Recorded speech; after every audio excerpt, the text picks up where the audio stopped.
verdad que me entusiasma mucho este panel porque nos acompaña en la moderación una experta que muchos de ustedes conocen en compliance y la verdad es que la combinación de tener a dos CEOs de compañías multinacionales de mucho prestigio a nivel mundial y tener al mismo tiempo al dueño de una compañía con presencia en Argentina y en Brasil puede dar una combinación en la charla de por sí interesante. Yo quería empezar preguntándoles por algo que se viene hablando desde que empezamos, que es cuál fue directamente el impacto cultural que tuvo en sus compañías la causa Lavallato y Poscuadernos. ¿Hubo un antes y un después? ¿Se sintió efectivamente o ya venían trabajando de esto a nivel internacional y bueno, fue un ingrediente más? Específicamente, si notaron el impacto y cuál fue. Buenos días, muchas gracias por la invitación.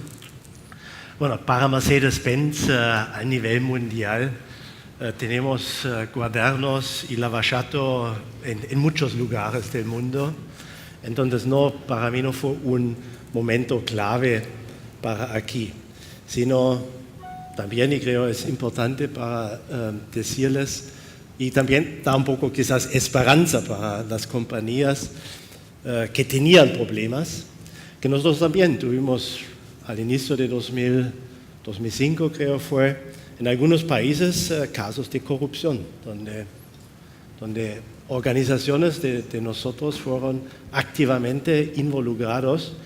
Y bueno, tuvimos todo el proceso de SEC y bueno, todos que conocemos. Y eso fue un momento cuando nosotros tomamos la decisión que tenemos que hacer algo para no agregar una nueva regla, un nuevo proceso solamente, sino para cambiar la actitud básica, porque es la única manera como puedes, quizás no asegurar, pero mejorar la actitud de una compañía. Y eso fue, digamos, el clave para nuestra compañía con un programa muy fuerte, con todos los elementos que son conocidos, tone of the top, ¿ya? Los CEOs involucrados, entrenamientos, grandes organizaciones. Hoy tenemos a nivel mundial una organización de compliance managers de 300 personas. Nuestro aquí de Argentina está sentado aquí. Bueno, y todo eso, creo, hoy hace que somos una compañía diferente que fuimos en este sentido en 2005. Entonces se puede cambiar algo, eso es el primer mensaje, pero no significa que nada más en el mundo va a pasar algo, pero tenemos que ver por qué, si estamos involucrados, por qué pasó y actuar específicamente. No hubo un cambio concreto, simplemente ya estaban preparados a cualquier Lavallato o cuadernos por experiencias anteriores, digamos. No hubo una modificación específica en la Argentina. No, nosotros tenemos un programa que mire también un poco qué riesgo tiene el país en el tema de corrupción o de compliance en general. No inventamos nosotros, es de Transparency International, sí, que tiene sus puntajes, y todos los países que son con más riesgo no aplican otras reglas, porque corrupción lamentablemente existe de Suecia, Finlandia, Alemania, todos los lados, quizás en otro nivel, pero existe. Also las reglas son las mismas, pero hay algunos procesos y reglas más fuertes en estos países, como por ejemplo en Argentina, pero no tenía nada que ver específicamente con el caso de los cuadernos, o con Lavallato en Brasil, por ejemplo. Y Marcelo, en el caso de L'Oréal. No tuvimos cambios específicos por lo que pasó en Brasil o lo que pasa en Argentina. Creo que muy parecido, creo que da esperanza, porque sabemos que son países que tienen un nivel de corrupción alto. Cuando hacemos el mapa global de corrupción, siempre aparece Brasil y Argentina como rojo. Entonces son países que en general sabemos que es una forma de trabajar del país, lo que no significa que queremos trabajar de esa manera. Los valores de la compañía nos permiten trabajar de esa manera. Entonces, no digo que no hubo cambios, creo que sí, empezar a hablarse sobre el tema y que el grupo a nivel internacional vea que es algo importante para el país y da esperanza hacia el futuro. Obviamente yo creo que en Argentina todavía se habla mucho, todavía se hace poco en relación a compliance y ética. creo que hoy cuando levantamos las manos vimos que son muy pocas compañías. Cuando estuvimos hace poco tiempo en Mar del Plata, me encantaría haber hecho la misma pregunta para ver de los 1000 empresarios que estaban ahí, cuántos hoy tienen una política de ética y de compliance, pero específicamente a tu pregunta no hubieron cambios. Lo que nosotros sí hacemos es seguir trabajando los valores y nuestra política interna de ética y de compliance. Pero después me gustaría tocar, como hablamos un poco antes, sobre el tema, la diferencia entre ética y compliance, pero dejo para más adelante. Perfecto. Tema interesante, muy interesante. Y Aldo, en el caso, como empresario, como dueño de empresa en la Argentina, ¿desde hace cuántos años? De 2002 a la fecha. De 2002 a la fecha. El tema de compliance, ¿sentís que hubo un cambio a partir de ahora, a partir de este caso emblemático en tu compañía, en el sector de la salud? Primero, ninguna empresa del sector asegurador está vinculado al tema cuadernos. Segundo, quiero decir que los cuadernos fueron la comprobación material de un secreto a voces, es decir, el Club de la Obra Pública lo conocía todo el mundo, La Baña se fue del gobierno denunciando el capitalismo de amigos. Esta es una historia instalada desde hace muchos años y un sistema de funcionamiento que eligió la Argentina como otros países eligieron otro. Como vos bien dijiste, por el negocio que hacemos nosotros, tenemos socios en Brasil, los tenemos en Bolivia también. En Brasil me tocó ver un poco cómo funcionaba el lavallato, que fue una acción 100% en manos del Poder Judicial, que obró con independencia, con celeridad, con eficacia, que aplicó condenas, que marcó límites, que utilizó a pleno las herramientas legales que tenía y que generó un antes y un después que creo que le va a hacer muy bien a Brasil. Nosotros estamos empezando ese camino, vamos a ver cómo se digiere todo este proceso que comenzó con un gran estrépito en los medios de comunicación. Pero bueno, digamos que la pirámide de las empresas está compuesta por organizaciones de distinto tipo. Yo tengo el placer y el privilegio de compartir panel con dos personas que provienen de dos de las empresas más importantes del mundo y ciertamente dos de las más importantes de los países de origen. Pero aún en un país como Alemania, digamos, que tiene una gran empresa como Mercedes-Benz y muchas otras grandes empresas así, cerca de un 75% del PBI proviene de la actividad de las pymes, pequeñas y medianas empresas, que son dadoras de empleo y hacedoras de negocio, al frente de las cuales muchas veces hay un dueño. Tengo que recurrir a mi vocación jurídica y a mis orígenes, y había un gran profesor que decía que el abogado es el primer juez de la causa, el CEO es el primer oficial de compliance de una compañía, los CEOs conocen en qué negocio se meten sus compañías y en qué negocio no se deben meter. Y eso es un problema ético de cada uno, son decisiones individuales que cuando la empresa comienza a crecer, cuando hay varios mercados que abarcar, cuando hay muchos funcionarios que la integran, obviamente que tiene que haber reglas para coordinar todo eso y para establecer estándares. Pero eso aplica a un número de empresas que en definitiva es un pequeño número de empresas versus el número global de empresas que hay en el mundo. Los estándares éticos van a seguir siendo un elemento individual, una cosa de la persona que dirige una organización pequeña o mediana, que sabe dónde la mete y cómo va a salir de ahí y por qué está haciendo lo que está haciendo. Y creo que eso es un tema que es muy importante difundir también, porque no todos se pueden refugiar después de traer papeles y procesos y procedimientos, como sucede en empresas que actúan en 20 mercados o 30 o 40 mercados distintos. Entonces, tenemos que balancear un poco la conversación para tratar de cubrir todo el espectro, digamos, de los negocios, que es muy vasto y es muy diverso. Ahí volvió de alguna manera el tema de la diferencia de ética y compliance, ¿no? Por lo que están hablando. Exacto, además hay un tema puntual. Antes que nada, gracias Forbes, gracias Alex, gracias Pilar por todo el trabajo en el armado de esta jornada. En lo que decía Aldo también hay un componente legal, ¿sí? ¿No? Más allá de la ética, que dejémoslo para después, el CEO sabe si lo que está haciendo es legal o no, corrupción es ilegal. Y ya estamos escalando, ¿no? en el tema. Pero yo quería aprovechar... Déjame sí. un breve bocadillo. Quien me precedió en el uso de la no en nuestro panel, sino en el panel anterior, dijo que estaba en el ADN de la Argentina hacete amigo del juez. Había un gran profesor de Derecho Procesal que se llama Eduardo Couture, que decía: no te hagas amigo del juez, haz que te respete. Esa es la gran decisión que toman todos o que deben tomar todos los que están al frente de una compañía. ¿Querés ser amigo del juez o querés que te respeten? Si querés que te respeten, tenés que tener un buen producto, tenés que tener un buen servicio, un buen proceso de negocio y buenos oficiales y funcionarios que maximicen el valor de la acción para el accionista dentro de un clima ético y de pureza en la forma de hacer los negocios. Perdón. Por favor. Nos empezaron a contar sobre algo que es muy importante en materia de compliance, que es el tone from the top, ¿no? Y me parece importante tener acá sentados CEOs y preguntarles y que nos cuenten qué hacen en el día a día para mantener ese tone from the top. ¿Cuál es la relación con el compliance officer? Les digo todo junto para que se puedan explayar.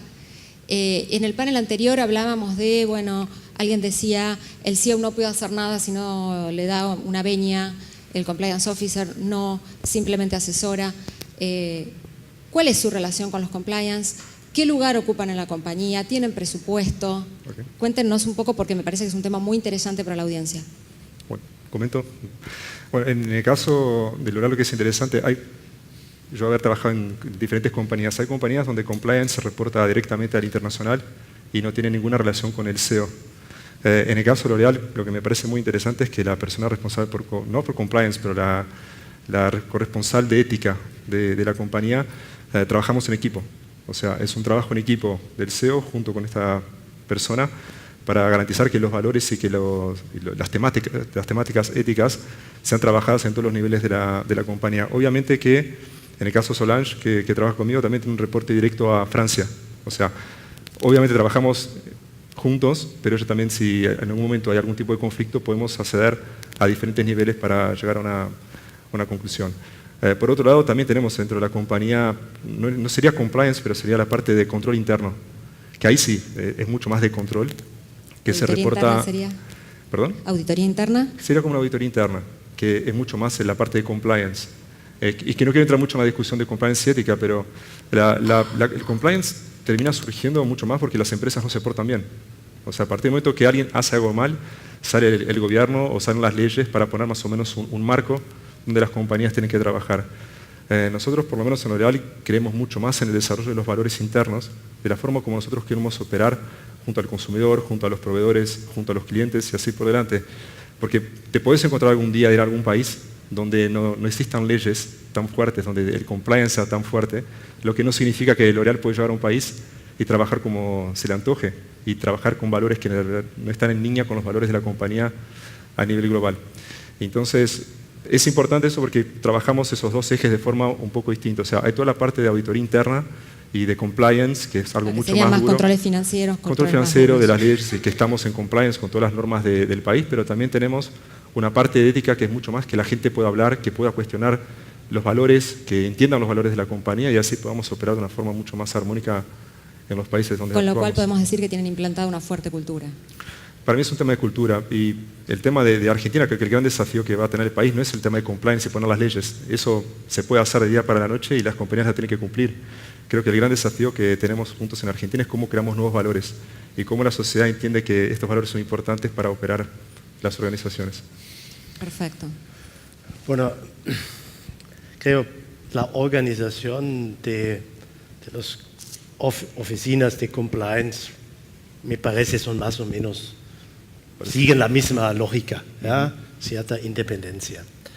Pero además de eso, para nosotros y para mí personalmente, es más importante que el compliance officer es mi partner, junto con ser partner para el equipo, para asegurar, digamos, que todos entiendan que ningún negocio que estamos haciendo merece,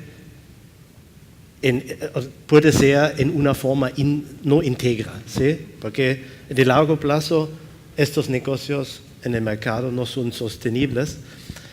Y en mi caso, bueno, tenemos charlas todos los meses, 2 veces, si es necesario aún más. Para él me dice, mira, porque está involucrado, digamos, en los equipos y también no como controller que escucha solamente qué están haciendo y después di a mí, bueno, escuche eso no, sino también está dando consejos en estos ambientes. Y eso para mí es importante para entender dónde yo puedo o tengo que dar un poco más tone of the top para confirmar que así queremos trabajar, así queremos actuar. Y un tema muy importante que estamos haciendo, que hasta ahora por lo menos no escuché, creo es también importante, porque no puedes definir compliance para mí en una grande empresa, decir, mira, cuando entras en el edificio empieza el mundo de los valores y cuando estás fuera, bueno, son otros valores. Creo más o menos son muchas veces los mismos valores y también para nosotros es importante y aseguramos que los socios de trabajo, sean concesionarios, proveedores, tienen que cumplir con ciertos estándares. Si no, no pueden ser nuestro partner. Eso es un proceso que no es además no tan fácil. Internamente ya es, digamos, un proceso largo, pero además afuera es un poco más largo. Pero de mi punto de vista es la única manera para asegurar que, digamos, una compañía con certeza, o por lo menos con más certeza puede decir, mira, estamos haciendo todo para que todo que están involucrados en un negocio de nosotros actúan como nosotros queremos que actúen. Esto se relaciona con lo que decía Aldo, ¿no? Cuando hablaba de las pymes, porque seguramente muchos de tus proveedores son pymes y es una forma de acompañarlos y llevarlos a la incorporación de este proceso. Más allá de que para las pymes ya sabemos que es muy caro, es engorroso cumplir, sabemos también que desde el Estado se están haciendo algunos esfuerzos para simplificar el cumplimiento de las obligaciones de las pymes, pero me parece que es la forma en que las compañías que tienen un programa de compliance ongoing colaboren en la expansión, en esta onda expansiva del compliance en el resto de las compañías. Sí, ¿cómo es el caso perdón, sí. No, un tema porque parece un carácter muy financiero, pero hay otros valores que, por ejemplo, cuando desarrollamos proveedores, el tema del trabajo infantil, el tema de sustentabilidad, de responsabilidad social, o sea, no es solo un tema si están cumpliendo las leyes y pagando sus impuestos, pero es también la forma como operan. Y obviamente nosotros no queremos promover, por ejemplo, testeo en animales de productos, etcétera. Entonces hay ahí todo... vas a la ética, porque vas más allá de lo que las normas te imponen. Exactamente. Entonces yo quería preguntarle a Aldo un segundo, porque ellos hablaron desde la implementación y desde el top of top friend, desde los CEOs, pero vos como dueño de una compañía, también cómo se transmiten estos valores y estas políticas, los dos temas, los valores por un lado y cómo se implementan, cómo se transmiten esos valores a la gerencia de una compañía. A diferencia, digamos, de otras empresas, el sector asegurador, no solo en la Argentina, sino en todo el mundo, es un sector fuertemente regulado por todos los estados.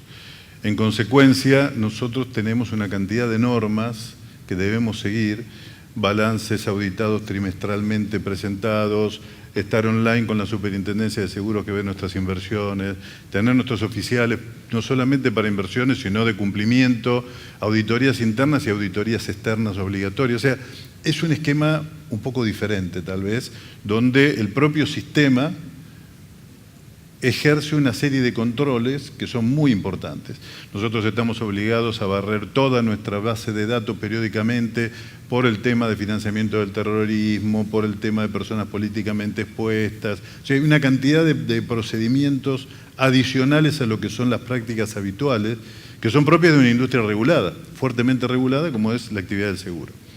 En este momento estamos discutiendo con nuestro regulador un nuevo esquema de gobierno corporativo que va a incluir nuevos controles de acuerdo a criterios de la Organización Mundial del Comercio. En fin, no es tal vez una industria representativa de lo que significa en la mayor parte de las industrias debido al control tan estricto que el Estado ejerce y la forma en que se vincula con nosotros y la actividad nuestra. Pero quisiera hacer un punto, digamos, para ponerle un poquito de sal y pimienta a la conversación y volver al esquema pymes, ¿no es cierto?, donde nosotros estamos hablando, y fuera del sector asegurador o el sector bancario, que son sectores con regímenes regulatorios y de control muy específicos. Pero, ¿qué pasa en un país donde los niveles de inflación son tan altos como la Argentina durante tanto tiempo. ¿Qué pasa cuando un individuo empieza a decir, me conviene más financiarme con los impuestos por la tasa de interés que estoy recibiendo por el dinero que hacer esta otra cosa? Porque el Estado me cambia las reglas de juego cada rato. Porque me dice que no va a hacer una cosa y la hace.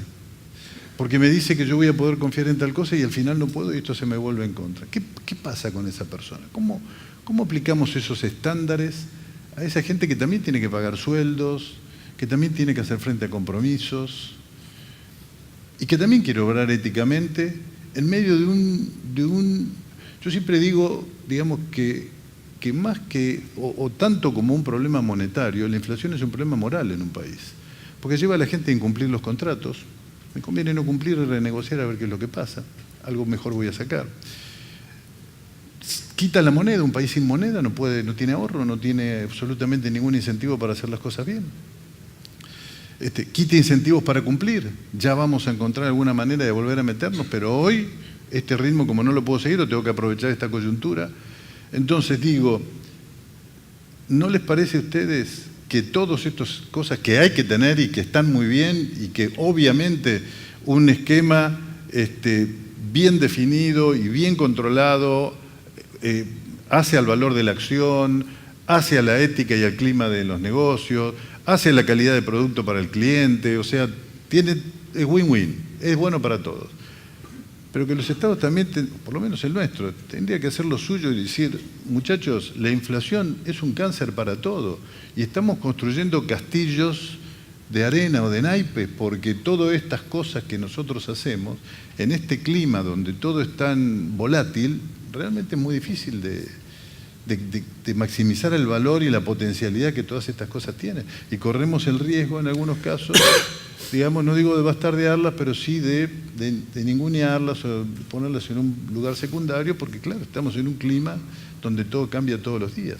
Es decir, una ley que se pasa hoy, y es un acto mayúsculo de un poder del Estado, y dice un número, 1.000 pesos, 10.000 pesos, dentro de un tiempo la leemos y eso no dice absolutamente nada. Y eso es una ley del Estado. Lo mismo pasa con una sentencia judicial. Entonces, creo yo que determinadas semillas florecen mejor en determinados climas. Y lamentablemente, para que todas estas iniciativas realmente florezcan, deberíamos tener un clima macro mejor. Se nos fue Iguacel, porque estaría bueno que ahora estuviera desde el Estado respondiendo. Pero sí, es cierto que de alguna manera lo que está planteando Aldo desde una visión de las empresas PYME, nos está contando que sin una macro y sin un Estado que dé condiciones, los incentivos para instrumentar algunas cuestiones se pueden volver más complicadas. ¿Este pensamiento aplica también a compañías multinacionales? Entiendo que no tienen margen para esta situación. ¿Pero lo puede comprender? Yo diría que sí. O sea, creo que la diferencia principal es que antes de hacer algo mal, intentá hacerlo bien. Entonces sería, si vos tenés algo que te puede impactar a tu negocio, seas una pyme o seas una multinacional, primero te sentás con el gobierno, te sentás con quien corresponde y les pones la situación. Y les pones, o sea, esto es imposible, les mostrás el porqué. Obviamente tenemos un espalda internacional que nos puede aportar y podemos sobrevivir un poco más que una pyme, pero yo creo que jamás podríamos no cumplir leyes o hacer las cosas bien por un contexto económico sin haber por lo menos hablado con la persona que es responsable por eso. Y yo creo que esa es una de las ventajas que tiene Argentina, por lo menos hoy, comparado con otros países que estuve antes, que por lo menos tenés acceso a hablar. Después, si se resuelve o no se resuelve, o si se hace o no se hace, ya es otro tema que no puedo practicar, pero por lo menos hablar, intentar charlar y expresar lo que está pasando, creo que debería haber más de comprensión, por lo menos para esta fase de transición, para que las empresas se puedan adaptar. Pero yo no abriría mano, mismo que fuera mi compañía, de hacer algo fuera de compliance, porque eso después lo voy a pagar más adelante. No yo, pero la compañía sí, yo no dije de hacer cosas fuera de compliance. No, yo lo que digo es que aún las empresas grandes tienen cadenas de valor. No existe ninguna empresa grande que esté sola en el desierto. La grande le compra a la mediana, o a la chica, o a la más chica, o hasta al artesano que hace solo una cosa. Esas cadenas de valor existen en todo el mundo. Y entonces esas cadenas de valor muchas veces se ven afectadas, porque la macro afecta a todos.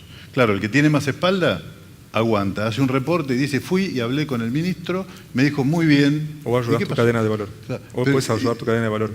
Bueno, ese es el punto. A veces podés y a veces no podés, porque te excede inclusive a las capacidades de una empresa ayudar a la cadena de valor. ¿Cierto? Las cadenas de valor tienen mucha capilaridad, llegan hasta muchos puntos, ¿no? Bueno, para mí seguramente un entorno macro más estable ayuda en todas las áreas.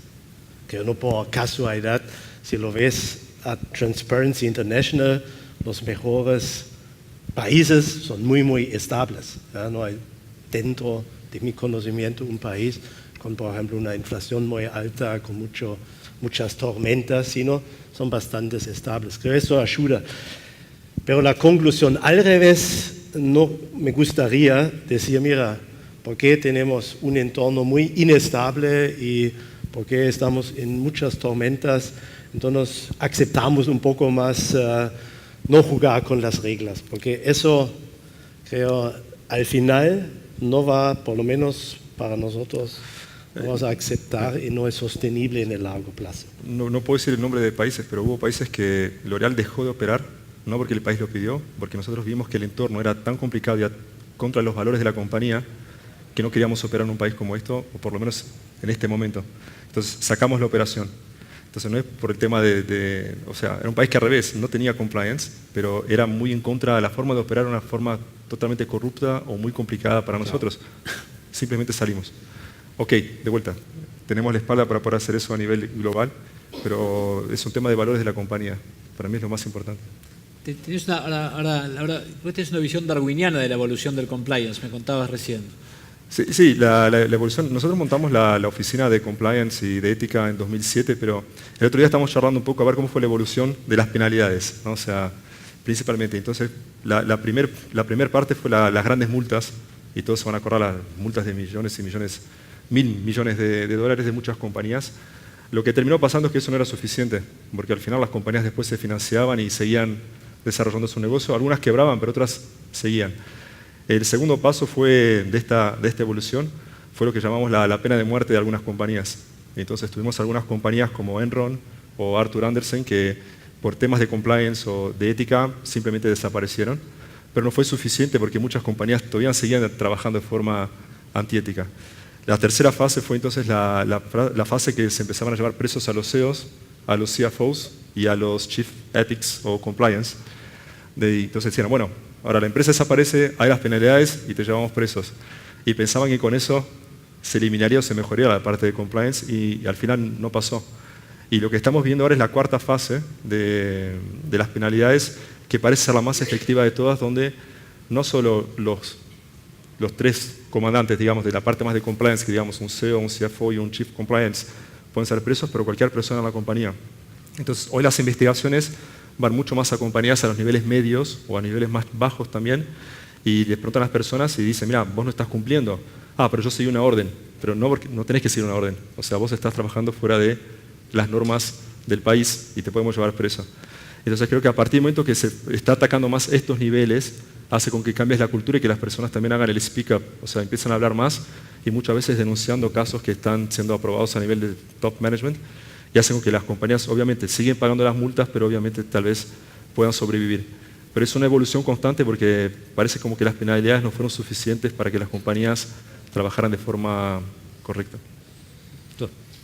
Si tenemos poquito tiempo, quisiera cerrar con una reflexión sobre la ética de ustedes, pero antes quisiera entrar en el tema de la ética con un tema. Nosotros tuvimos últimamente en Buenos Aires un montón de eventos de compliance, en algunos casos 2 por día y teníamos que elegir a cuál íbamos. Y hay un tema que se tocó muy poco, que es la brecha de género. Y me van a decir qué tiene que ver la brecha de género con compliance. Y tiene mucho que ver con lo que es compliance laboral. Es un tema que en España se está tocando mucho. Compliance laboral implica no solamente cumplir normas, temas de data privacy, temas de seguridad, higiene, etcétera, sino también controlar, vigilar qué es lo que está pasando en mi compañía con la brecha de género a los 3 niveles, ¿no? Ingreso, trayectoria y acceso a posiciones de decisión. Recientemente CIPEC sacó una newsletter donde trata el tema precisamente, y creo que ustedes también la están sponsoreando. Quería una breve reflexión sobre el tema de qué están haciendo, y si no están haciendo, qué les parece que deberían hacer, y cerrando con la relación con la ética, porque esto se entronca con el tema. Entendí bien diversity, un poco el tema, más mujeres en las compañías, en digamos, funciones de liderazgo. Eso es el tema. ¿Por qué? Sí, en realidad implica varias cosas: acceso, Sí. igualdad de oportunidades durante la trayectoria y acceso a puestos de decisión. Bueno, en nuestro caso, por muchas razones, estamos empujando mucho que mujeres entran en la compañía, sean funciones técnicas, administrativas, y también tenemos bastante fuerte, lamentablemente para algunos hombres hay que decir, una regla que dice: queremos un porcentaje de mujeres dentro de las gerentes, de la gerencia. Porque si no vas a empezar en este nivel, nunca vas a tener arriba en algún momento, digamos, en el board, mujeres que tienen, digamos, muchos años en una compañía y pueden dirigir una compañía. Y hay una regla que realmente dice: si hay, digamos, un panel de personas, supongamos es la misma calidad, ¿sí?, el mismo conocimiento, hay una obligación tomar la mujer. Es duro, creo, cuesta también un poco a la cultura, pero también es, creo, importante hacerlo por lo menos para un cierto tiempo. Ojalá que no es algo que tenemos que hacer 100 años más, sino en algún momento es algo más normal. Y bueno, en nuestro caso, el compliance manager, Matías acá, es un hombre. Yo veo, no sé si es representativo, pero en muchos compliance offices mujeres que están trabajando. Y también tiene un valor, pero igualmente sean mujeres o hombres, queremos que los valores... ¿Es una política global? Es una política global. Bueno, a nivel de... Yo no llamaría el tema de diversidad o equidad de género algo de compliance. Yo diría que obviamente algunas compañías a veces tienen que poner objetivos porque tal vez están muy lejos de su misión o de su visión, y eso es más como un guía para decir, bueno, sería bueno tener más hombres en marketing, por ejemplo. Yo en L'Oréal tengo 80% de marketing mujeres. O sea, yo tengo al revés. Es como hago soy más atractivo para que hombres vengan a trabajar en marketing de la compañía. Entonces, sí, podés poner objetivos que te pueden dar una guía, pero yo no creo que es un tema de compliance, es un tema mucho más de valores. Creo que L'Oréal, el año pasado, creo que hubo uno de los primeros premios sobre el tema de diversidad y de equidad de género. Creo que L'Oréal salió como tal vez la número 1 a nivel global, pero no por un tema de compliance, pero por un tema de valores. Nosotros creemos en la diversidad, vemos que la diversidad genera valor, vemos que tenemos que trabajar un término que se llama más la mixidad, no sé cómo se dice en castellano, pero que es hombres y mujeres trabajando juntos para que consigamos lograr una buena diversidad en la compañía. Y después el tema del reconocimiento, de que lleguen a puestos de comando, acá viene mucho más por performance. O sea, los mejores, sean hombres, mujeres o cual sea el género, van a alcanzar los puestos de comando si tienen una buena performance y son mejores que los otros. Y entonces intentamos implementar mucho más eso para no ponernos totalmente obcecados por el tema de la equidad, de indicadores, etcétera, pero que creemos mucho más que eso sí genera valor. No sé si respondí tu Perfecto, nos contás es un lo tema que más pasa en tu ético y de compañía. valores que de compliance. Claro, es más en la cultura. Sí. Aldo. Bueno, nosotros no tenemos este volumen de empleados como para generar una política, digamos, aplicable universalmente. Yo los conozco a todos. Soy muy feminista porque tengo gente en la organización que realmente es irreemplazable, son mujeres, pero no los elijo por el sexo. Digamos, uso algo impersonal, que es la capacidad, la dedicación. Siempre digo que las personas ganan sus espacios por sus aptitudes y las pierden por sus actitudes. Entonces, la actitud, la contracción, el deseo de progreso, no tiene sexo. Eso es de los seres humanos, algunos lo tienen y otros no lo tienen. Hombres y mujeres somos distintos, nos complementamos y nos necesitamos. Tenemos que generar entornos para que cada uno de nosotros dé lo mejor de sí mismo ahí dentro y comprender que somos distintos, pero que cada uno tenemos algo para agregar a la organización y darle a todos el espacio para que se puedan desarrollar. Y ahí cada uno marca su límite, marca su techo, ¿cierto? Cada uno llega hasta donde está dispuesto a entregarse para el bien de la organización y para su propia perfección personal. Tengo un punto, o sea, que tal vez no lo toqué. Lo más importante es el tema de cómo creas las condiciones para que tanto hombres cuanto mujeres se puedan desarrollar en la compañía.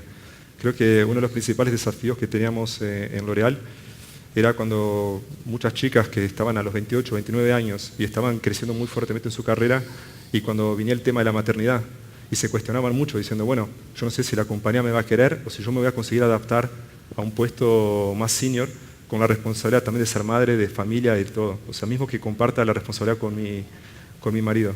Entonces implementamos diferentes políticas de flexibilidad, de reintegración o de reintegro de las personas cuando vuelven de maternidad, en un sentido de que se puede manejar los dos al mismo tiempo. Entonces yo creo que es un tema también de crear condiciones y políticas que permitan que las personas se sigan desarrollando independientes, se forman familias, se casan, quieren viajar. O sea, creo que es modernizar un poco más la compañía, que eran temas que tal vez hace 10 años en algunos de los tabús que no se podían hablar.